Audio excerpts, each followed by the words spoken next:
Alright, Brush Monkeys, welcome back. We are starting in on the Fleshhounds and the special character Karnak this week, who's a three-headed Fleshhound. You notice I've already got the bases airbrushed all the bases all at the same time, so they all kind of look alike. But I was looking here at the book for the Fleshhounds and the way the miniatures are painted, and I kind of like the look of the way they've got the Fleshhounds painted in here, but also kind of like the look of the artwork where it looks like there's flames in their mouths, and Karnak's got the same kind of thing there. So I think I'm going to try something a little bit different with these guys. I'm not going to paint them conventionally like I normally would. I'm going to do these guys largely in contrast paints. I'm going to paint the bodies here with the scales in Blood Angels Red contrast paint.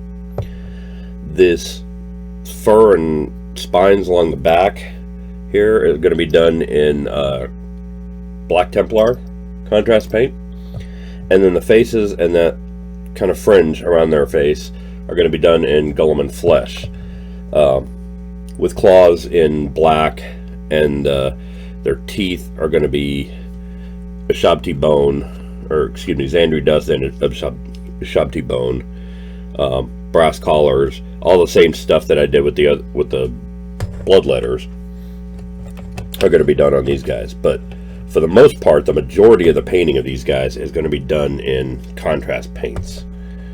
So I think these guys will go by quite a bit faster than the blood letters, but we'll see. If you remember back in my video about the contrast paints, I was fully prepared to not like these things, and now they're really starting to grow on me.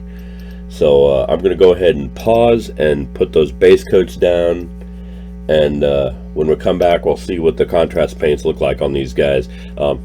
Normally with the contrast paints, you want to put them down on either Gray Seer or Wraithbone base. I have done these guys with Zenithal priming and not primed with either Wraithbone or Gray Seer.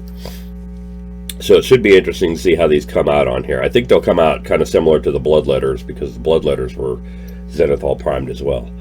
But I'm going to go ahead and put the base coats down on these guys, and then we'll come back and take a look at them. Alright, see you soon. Alright, Brush Monkeys, we got the Fleshhounds pretty well base coated. I haven't done the teeth yet, though, because I wanted to do something with these guys that kind of showed in the artwork, and I needed to have the insides of the mouths and the tongues painted first.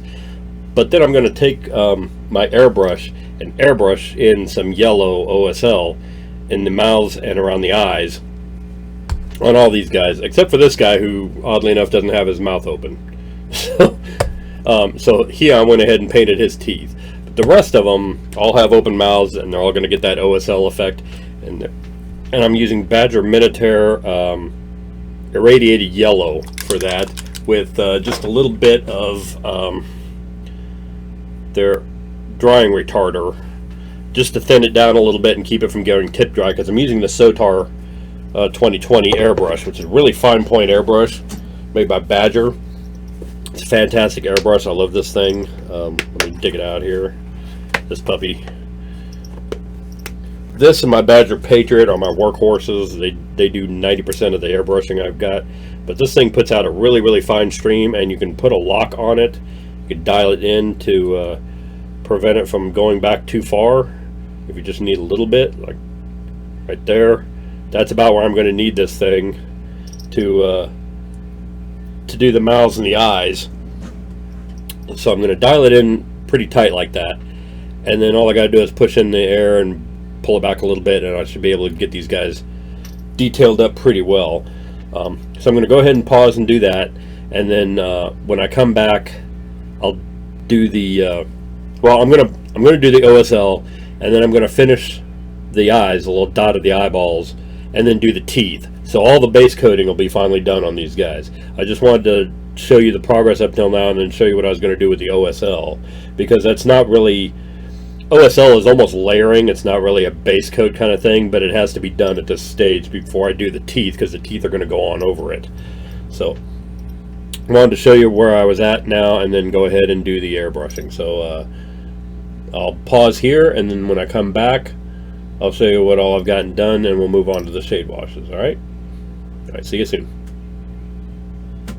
Pretty well base coated now. I've got all the skulls and little flames and everything painted. I was not overly impressed with the OSL effect on the mouths and the eyes. Didn't work the way I'd hoped with the airbrush. I was really hoping for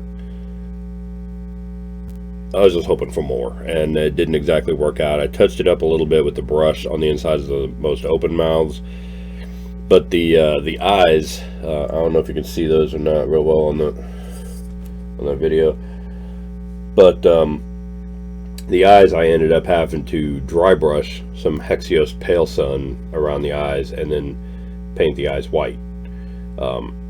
So again, not exactly what I intended, but it looks pretty good.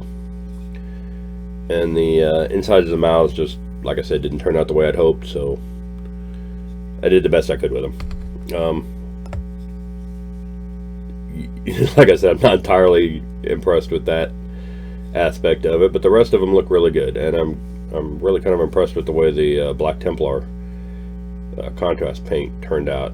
So these guys are all base coated, and they're ready for their shade washes and glazes and whatnot. I'm going to glaze the bases with yellow ink, and then I'm going to shade wash what needs to be shade washed. There's not a whole lot. The skulls need to be shade washed. The flames here need to be glazed. I'll ink wash the bases again, like I said, and then a little bit of shade wash on the teeth, and then that's really about it. Thanks to the contrast paints, the skin, the fur along and spines and stuff along the back, the flesh around the face, all that is pretty well done. It's just so there's very minimal shade washing that actually needs to be done. So I'm going to do that part and then come back and we'll get on with the highlights portion of the show. All right, see you soon. Okay, so shade washes are done, and it's time to move on to the highlighting. Now I want to show you guys a little trick I learned with highlighting golds. Again, with the highlights, because of the contrast paints, a lot of the highlighting is kind of already done for us, so we're really just going to be dry brushing these skulls and bones on the bases and highlighting the collars on these guys. And I want to show you a neat trick I learned that'll give you kind of a nice weathered kind of old gold look to these guys. I don't know if you can see that real well on there on the brass collars they've got. I'm just using a gold Sharpie. It's really all it is. And you just, where I've got the Balthazar gold down on the collars, you just kind of color that in a little bit with the Sharpie. The Sharpie obviously won't reach everywhere, but that's good. It makes kind of a nice, like I said, old weathered gold look to it.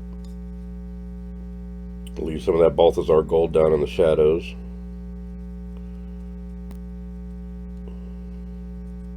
And makes it look a little worn. A little bit worn and weathered. Hope you can. And like I said, obviously the Sharpie's not a brush, so you're not going to be able to get into all the little nooks and crannies, but you can get into it enough that it looks pretty good.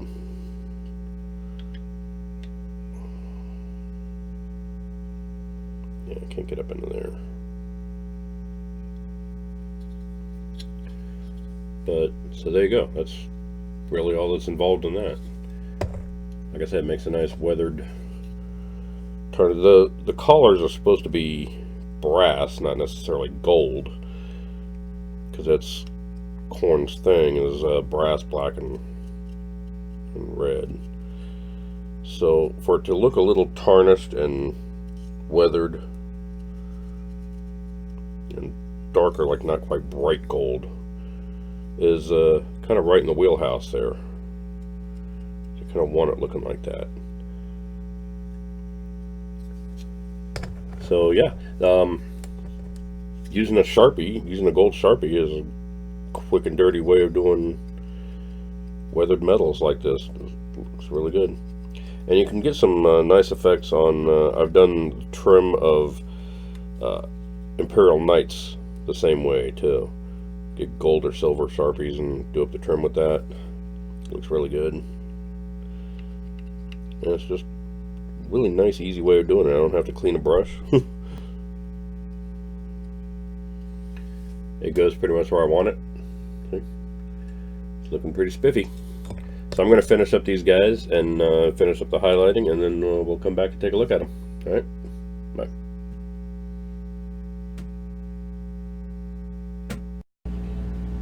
All right, so I've got the Fleshhounds all highlighted and everything. I've got their, I don't know if you can see that, they got their teeth all highlighted up. And there was a couple of them, like this guy in particular, who's standing on stones, and just to differentiate a little bit, I had to paint the rocks black because they're going on lava bases, obviously. So to differentiate things a little bit, I dry brush the rocks gray, so they'll even stand out from the lava a little bit. But more importantly, on their claws, I did a fine edge highlighting of Incubi Darkness just down the edges of the claws. And that's just to make them stand out a little bit more and make them look a little different from the rock that they're standing on and from the lava that they're going to be standing on. Other than that, again with the contrast paints, most of the highlighting and shading was done for me with the Flesh and with the Black Templar and with the Blood Angel Red along the body. So these guys, I mean 90% of these guys were done as soon as I finished those three colors, and they look fantastic. I really like how these guys have come out. Had to dry brush the skulls on some of the bases a little bit, and I don't know if you can see that kind of goop on the base. I went ahead and painted the glue on the basing. So the next step is to paint the crackle medium on there, and we paint the crackle medium on, then we'll put the texture paint on for the cooled lava effect.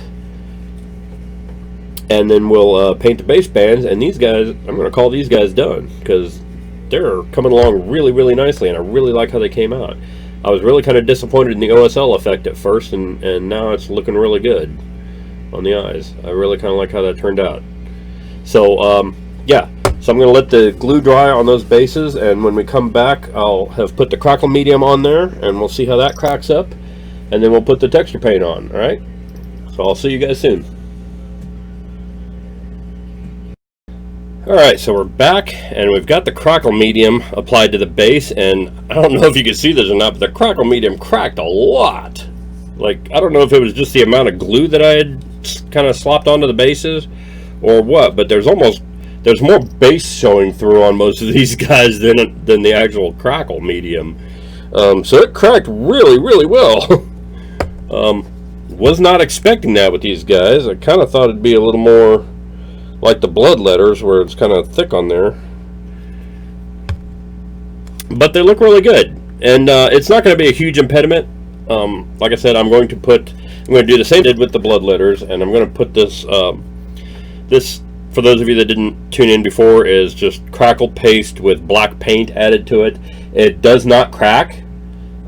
This was one of my failed experiments in making a lava base crackle medium, but it does make this nice, very dark, very charcoal gray texture paint, which is perfect for making the effect of cooled lava on these bases. So I'm going to go ahead and apply that to these guys, and then I'm probably going to put them on corks for doing the base bands.